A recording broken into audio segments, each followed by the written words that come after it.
da terra, tudo bem com vocês? Aqui quem fala é o pastor Fábio, você já me conhece. Hoje nós vamos falar um assunto bastante interessante. Eu acho que você, assim como eu, já se deparou com alguns questionamentos. Talvez você, quanto mais você ora, quanto mais você está na presença, quanto mais você busca, parece que as coisas tendem a piorar. Não é assim? Eu acho que não é só comigo que acontecem essas coisas. E com base nisso, hoje eu quero falar com você que é cristão. Esse texto é mais exclusivo para aquele que é cristão, aquele que está sofrendo na pele essa situação que eu estou dizendo, porque é uma situação bem complicada, né? Quando a gente fala de provação, por exemplo, né? A palavra provação é um substantivo feminino que deriva do latim provare, né? Se a gente pegar lá o quarto século, quinto século, quando Jerônimo traduziu essa palavra, a etimologia da palavra provação é prova mais ação. Então depende daquela ação que eu e você temos diante de uma provação. É interessante dizer que se a gente for pensar nisso, a gente precisa retroceder um pouquinho e pensar no que aconteceu, por exemplo, com o povo judeu. Por que o povo judeu, a nação eleita de Deus, o povo escolhido de Deus, sofreu tanto no período, nessa história? Aí a gente vai entender o que acontece conosco. Quer ver? Se a gente retroceder um pouquinho, a gente vai ver que existe uma profecia bíblica, né? Lá em Gênesis capítulo 3, versículo 15, conhecido na teologia como o proto-evangelho, a primeira profecia de Deus, né? Eu tenho de cor, mas eu quero abrir aqui para que você e eu examine as escrituras juntos. Ó, Gênesis capítulo 3, versículo 15, a primeira profecia, o proto-evangelho, que diz assim, ó, estabelecerei inimizade entre a ti e a mulher, entre a tua descendência e a descendência dela, porquanto este te ferirá a cabeça e tu lhe picará o calcanhar. Então perceba que o diabo, nosso adversário, ele é um ser milenar, eu costumo dizer isso. Ele não tem os três ones de Deus, né? Quando a gente fala dos atributos de Deus, Deus tem muitos atributos, Deus é imutável, enfim. Mas os três ones, onipresença, onipotência e onisciência, aquilo que Deus tem.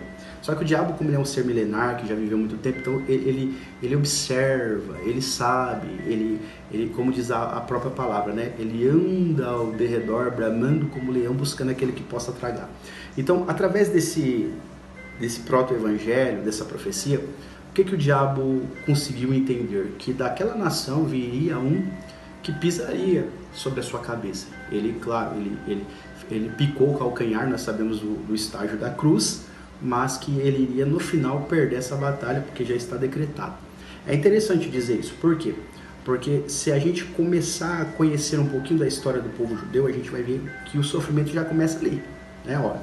Os egípcios escravizando, aí vem os assírios, os medos persas, a nação grega, a Babilônia, os romanos, né? Se a gente olhar para a história de Israel, é uma história bem sofrida. Por exemplo, o Holocausto, né? Na Segunda Guerra Mundial, ali, quando Hitler toma o poder, mais de 6 milhões de judeus ali perderam a sua vida, né?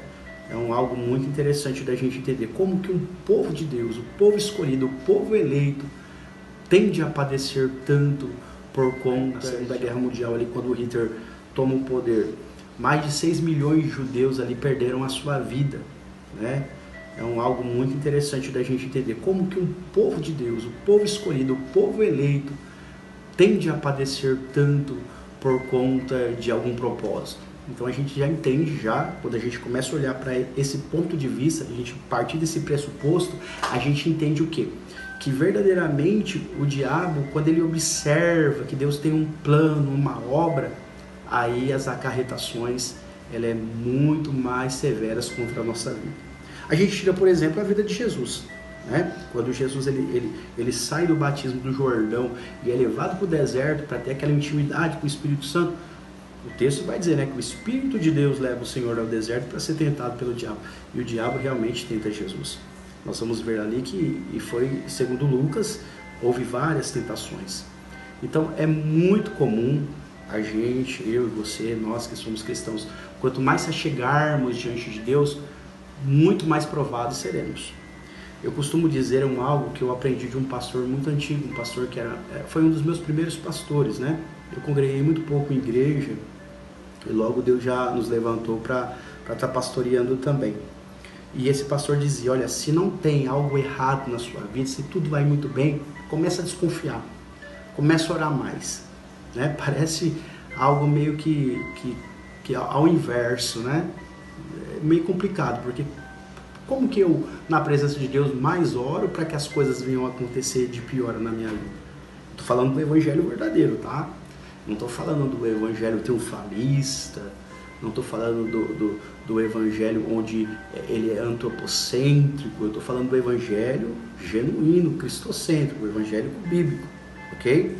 O evangelho no qual Jesus deixou inserido na sua palavra.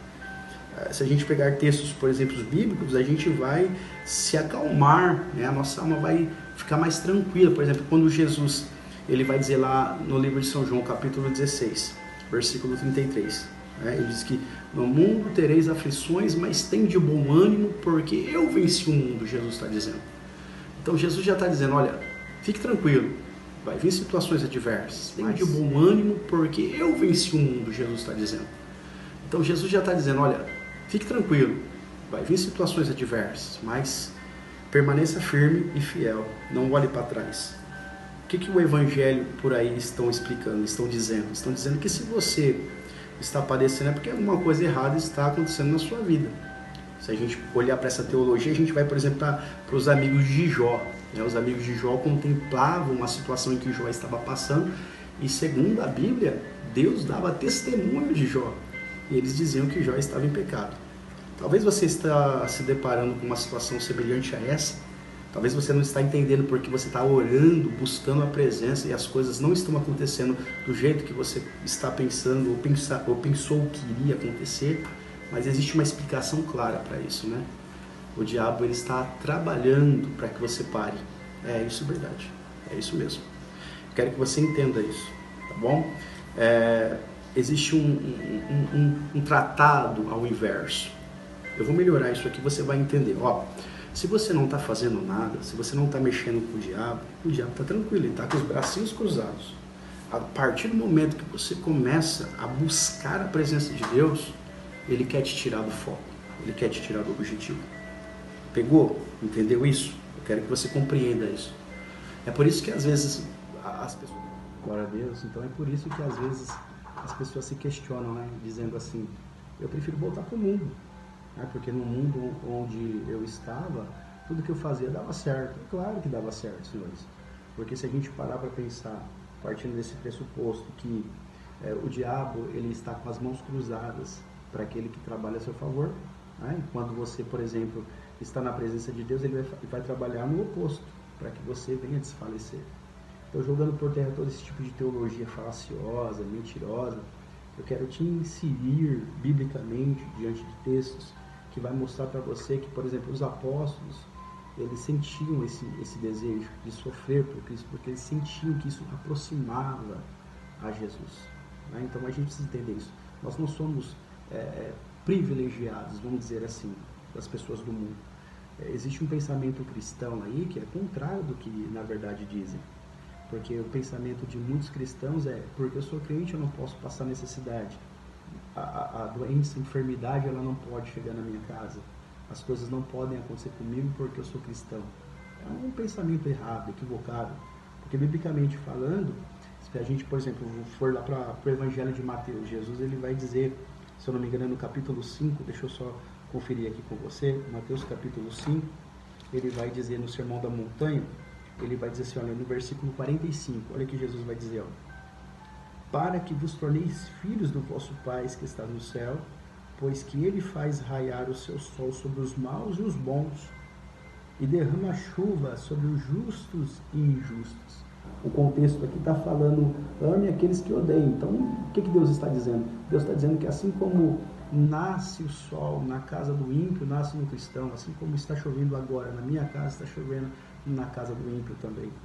Então, são coisas que acontecem no cotidiano, na vida, ok? Agora, o inserir da luta, da provação, a gente precisa entender isso. Biblicamente falando, os apóstolos sentiam essa necessidade de sofrer para se aproximar de Deus. E Jesus disse, né, que os antepassados passaram e nós iríamos passar também. Por exemplo, se a gente for para o texto Filipenses, né, Filipenses capítulo 5, vamos para Filipenses capítulo 5, capítulo 1, melhor dizendo, Filipenses capítulo 1, versículo 29, olha o que diz aqui, ó, no versículo 29, Paulo, inspirado pelo Espírito Santo, ele escreve, ó, Porquanto por amor de Cristo vos foi concedida a graça de não somente crer em Cristo, mas de também sofrer por Ele. Palavra de Deus está dizendo que por amor a Cristo nós vamos sofrer por Ele. Então o sofrimento, muitas das vezes, é para nos aperfeiçoar, é para nos colocar na estatura, muitas das vezes, de perfeito varão. Efésios capítulo 4, versículo 12 e versículo 13 vai dizer isso. O versículo 13 diz que nós precisamos ser aprimorados para chegar na estatura de perfeito varão. Então, biblicamente falando, são textos que vai nos dar respaldos bíblicos para dizer que verdadeiramente nós precisamos. Efésios capítulo 4, versículo 12 e versículo 13 vai dizer isso. O versículo 13 diz que nós precisamos ser aprimorados para chegar na estatura de perfeito varão. Então, biblicamente falando, são textos que vai nos dar respaldos bíblicos para dizer que verdadeiramente nós precisamos nos aproximar mais de Jesus Cristo. E pode ter certeza, meu irmão, que essa luta que você está passando, ela não vai te sucumbir, porque o deserto não foi feito para o cristão morar. O deserto é de passagem, é um aprimoramento.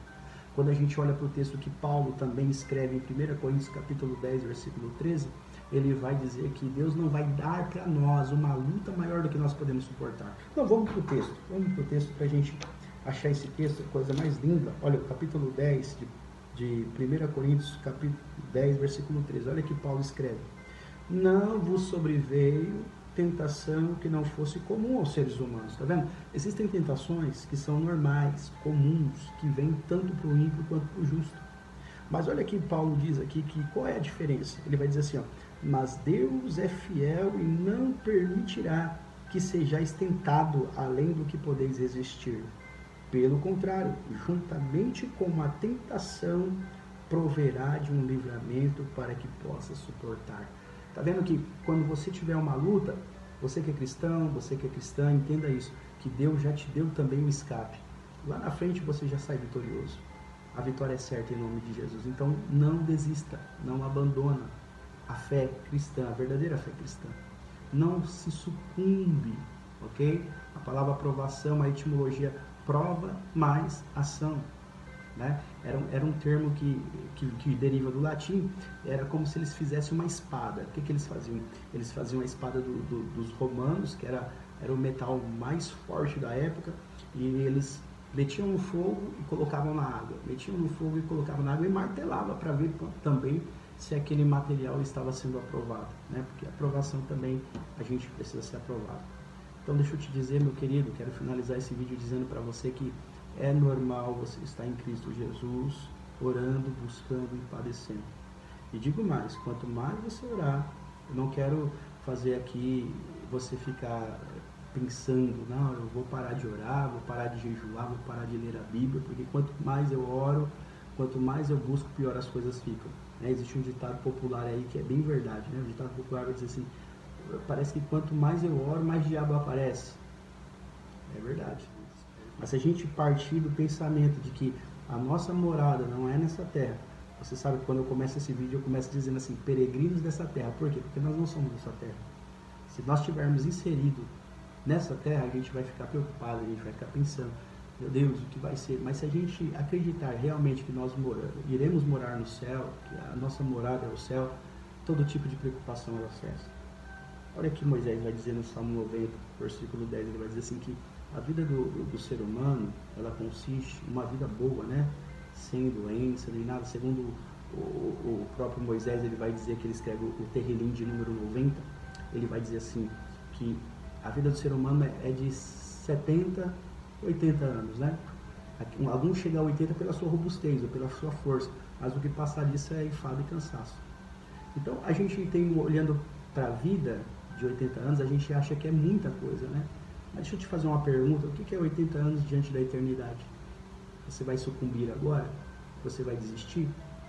Lembra que o que você já caminhou, você já passou. E agora, se você retroceder, você vai ter que voltar tudo de novo para caminhar novamente. Então não adianta voltar para trás. Permaneça, segue em frente. Deus já te deu vitória. Quero finalizar com o Salmo, o Terrilim de número 46, que foi escrito pelos filhos de Coré. Aí ele vai dizer assim: Deus é o nosso refúgio e fortaleza, socorro bem presente na hora da angústia, pelo que não temeremos. É muito lindo, porque já está dando um escape para a gente, está dizendo que ele é nosso refúgio, fortaleza. Então, fica tranquilo, Deus já te deu vitória. Ainda que os montes se transportem para o meio dos mares, ainda que as águas puxem e se perturbem pela sua braveza, há um rio cujas correntes alegam a cidade de Deus, o santuário das moradas do Altíssimo. Aí vai dizer assim, Deus, as correntes alegam a cidade de Deus, o santuário das moradas do Altíssimo. Aí vai dizer assim, Deus está no meio dela e não será abalado. Deus está no meio dessa sua luta, dessa sua aprovação, você não vai ser abalado. Deus ajudará ao romper da manhã. Olha que lindo. Corrobora com o texto que o salmista vai escrever, né? O choro pode durar uma noite, mas a alegria ela vem pela manhã. Então fique firme, meu querido. Não abandone a sua fé, não se apostate da fé. Deixa eu te dizer uma coisa, assim como o diabo, lá no princípio, desde o princípio, por ser um ser milenário, observando que Deus tinha um plano de trazer o Messias, o Hamashia, ao mundo, e ele iria pisar na cabeça dele. Ele não sossegou, ele quis dissipar Israel da face da terra. A gente conhece um pouquinho da história, a gente sabe disso. Assim o diabo está fazendo com a sua vida. Ou você pensa que ele não observa? O que a Bíblia diz?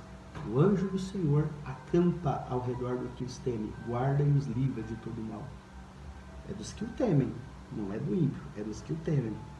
Então, se você teme, existe um anjo do Senhor acampado, guardando a sua vida.